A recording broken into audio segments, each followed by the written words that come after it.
Jalla!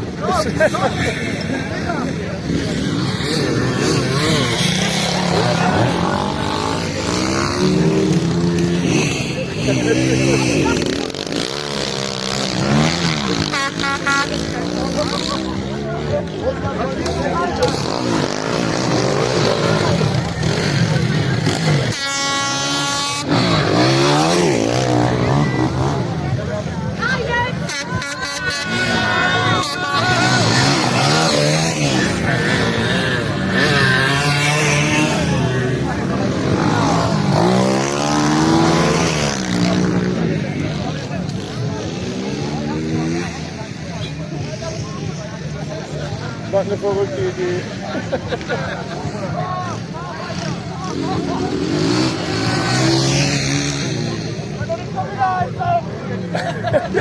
Gleich fängt einer zu kotzen an.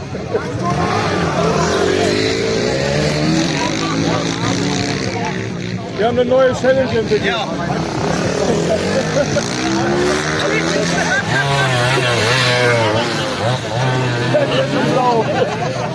Nee, den Scheiß auf 2 Stunden rennen, wir machen nur noch sowas. Wir machen nur noch sowas, Laufgefahren. Jedes Wochenende.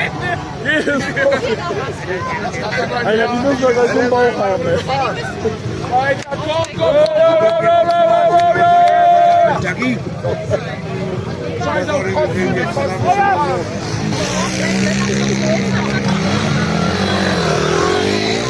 Ja,